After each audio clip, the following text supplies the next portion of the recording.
সাতক্ষীরার আশাশুনি উপজেলায় উপকূলীয় অঞ্চলে দুর্যোগের ঝুঁকি হ্রাস এবং জরুরি সাড়া প্রদানের সক্ষমতা বৃদ্ধির লক্ষ্যে বাংলাদেশ স্ট্রেংথেনিং ফ্লুড রেসপন্স প্রকল্প বিষয়ক এক অবহিতকরণ কর্মশালা অনুষ্ঠিত হয়েছে।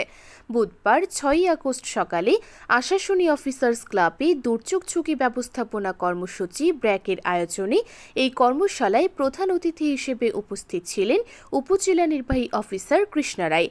কর্মশালায় বিশেষ অতিথি হিসেবে উপস্থিত ছিলেন উপজেলা কৃষি কর্মকর্তা শুভ্রাংশু শেখর দাস, সিনিয়র মৎস্য কর্মকর্তা সত্যজিৎ মজুমদার, প্রকল্প বাস্তবায়ন কর্মকর্তা আমিনুল ইসলাম, ব্র্যাক দুর্যোগ ঝুঁকি ব্যবস্থাপনা কর্মসূচির field coordinator GM Moinul Islam এবং প্রকল্প সমন্বয়কারী শাহজাহান মিয়া।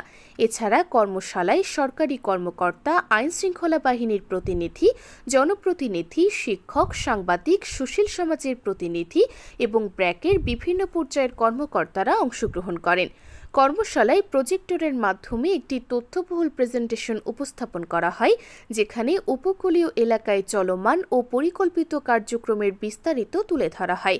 বক্তারা জানান, এই প্রকল্পের মাধ্যমে দুর্যোগকালীন সময়ে দ্রুত সাড়া দেওয়ার ব্যবস্থা আরও জোরদার হবে এবং ঝুঁকিপূর্ণ জনগোষ্ঠীর সুরক্ষা নিশ্চিত হবে।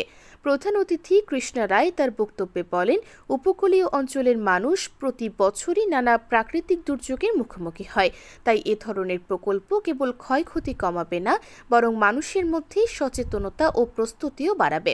আয়োজকরা আশা প্রকাশ করেন, এই প্রকল্প বাস্তবায়নের মাধ্যমে আশাশুনি সহ উপকূলীয় এলাকায় দুর্যোগ মোকাবেলায় একটি টেকসই ও কার্যকর ব্যবস্থা গড়ে উঠবে।